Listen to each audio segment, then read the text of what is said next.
What's up, you guys? Welcome back to the channel. Now today we got something crazy exciting. First off, I want to say thank you to over 1,000 people that hit that subscribe button. That's crazy to think about. So those two things are, one, we're going to get my DSM ready. We got to put the starter back in, and two, we're going to be finally closing on my 8-unit apartment building. As of right now, I own about 8 units of rental property. Now it's taken me 4 years to finally get to where I am so I can buy my 8-unit, but I want you guys to know that I'm a regular automotive mechanic. I did this working a 9-to-5 job, and I did all of this on my lunch break. And a matter of fact, today I actually had to take a day off so I could do this. And then I thought, why not film this? Because I think it would be pretty cool. So before we even buy the property, obviously we got to get there. And well, my DSM is broken, so we're going to fix it. And I don't want to take my Duramax or nothing else. I want to take my DSM. Here's one thing you guys always have to remember. No matter how successful you guys get or how much money you guys make, always remember where you came from. That is what really determines who you are. That's probably one of the biggest reasons why I'll never get rid of my DSMs. I started with my DSMs and I'm going to end with my DSMs. I wish I could take my GSX. This thing puts over 700 horsepower and it has a side exit exhaust. How cool would it be to actually roll up to the title company in one of these?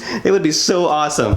But unfortunately the transmission broke, so I can't take it. Sucks. Next video we're probably going to be tearing it down though, and talking about the properties, of course. Since a starter is a whole lot easier to fix than a transmission, that's why we're going to be taking the GST. And then we got to go to the bank and pick up a check for over $70,000, and then we can get to the title company. Now we only got 2 hours to get this done, so we better hurry up.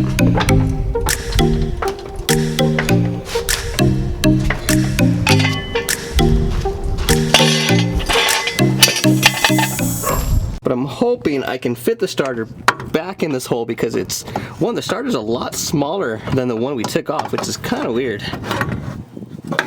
Like butter.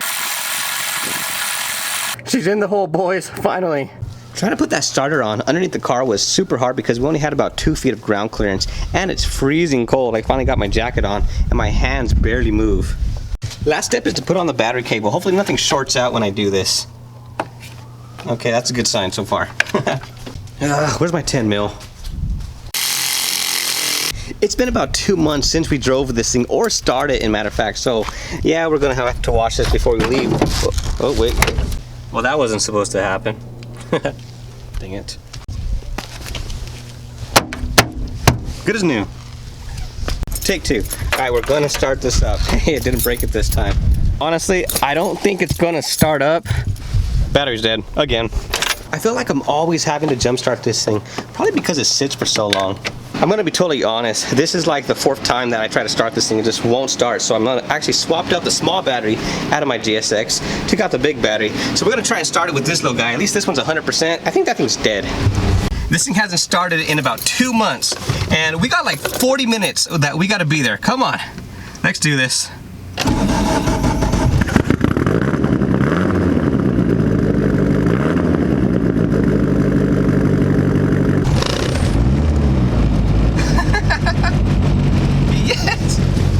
Woo, it started. All right, now we gotta wash it real quick.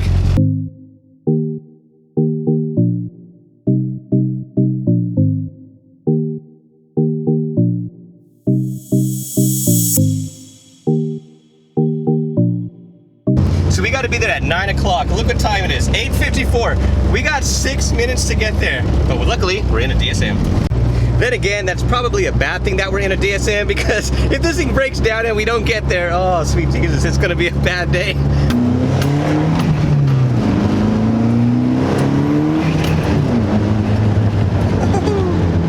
I'm gonna be totally honest with you guys, I am simply terrified right now. I've never put down this amount of money in my life before. This is insane. And the down payment is a lot lower than what I thought it was going to be. So I actually thought it was going to be $70,000. And I guess with a lot of the credits I got back, such as like the security deposits, the first month's rent, because he collected it, so I'm getting a reimbursement for that. And it actually came out to about $63,000. Oh, scraped a little bit. It's okay. All right, guys, we're here, so we're gonna give him the check, and hopefully everything goes through. Which it should. I mean, I don't have any reasons why it shouldn't, but you never know. Right, you guys, we're finally at the title company. And it's 8:59. Cross our fingers. Hopefully we close on this because I've been working on this for about 2 months. So here it goes. We signed for it, boys. We actually did it. Thank God we did it. You know, it's not every day that you walk into a bank and you withdraw $63,000. Actually, $63,942.14. It's not every day you do that. The banks are actually very hesitant to give you your money. I'm assuming because it's such a large amount, that is probably why, which makes sense. All right, so we gotta talk about where that $63,000 came from, because it just didn't come out of nowhere. About 3.5 years ago, I was scrolling on Facebook and I found 3 single family houses. And those houses were such in bad shape. They were almost like crack houses. And the guy was asking $120,000 for all 3 houses. That's how bad of shape they were in.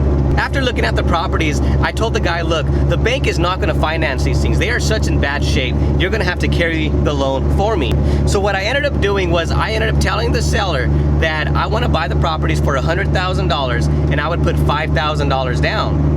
However, I didn't have $5,000 at the time, so I actually borrowed from PayPal Credit. It's like a credit card that PayPal gives you. And I borrowed $5,000 and I used that for a down payment to pay him, to show him that I was serious. And how it ended up working is that I gave him $5,000 down for the purchase price of $100,000, and he would carry the note for 3 years. It was on a balloon note, so in 3 years I had to come up with the money. However, I had the payments amortized over 30 years and they were interest only payments. That means my payments were ridiculously low. These properties were rented out for super low. I was gonna get the payment super low. My payment to him every month, $333.31. It was ridiculously low. All 3 properties were rented out, so I was actually using the income from that property and from my job to help with material to work on the house. Every day I would work from 8 to 5, and I would go over at the properties at about 5:30, and I wouldn't get home till about 10 or 11 o'clock at night. I would literally do about 16 to 18-hour days. It was ridiculous. I killed myself. And over time, I was able to fix up these properties and make them into beautiful, beautiful properties. Fast forward 3.5 years later, I was finally done with these properties and I made them beautiful. They looked nothing like they did before. I put about $70,000 to $80,000 into these properties over the last 4 years, and I did about 80% of the work myself, so it saved me a ton of money. And just a couple months ago, I finally got the appraisal back on my property. It came back at $345,000. I remember the day because I was actually at work and I got the phone call from my lender saying the appraisal came back. And when he told me those numbers, I literally bursted into tears. I cried. Because finally, after 3.5 years of killing myself, it finally paid off.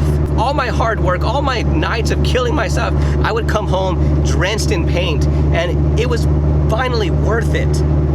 What I ended up doing was called a cash out refinance. Since the property's appraised at $345,000, I took that $345,000 and I paid $100,000 to the seller, and I left $100,000 of equity in the property, and I took out about $145,000 of cash.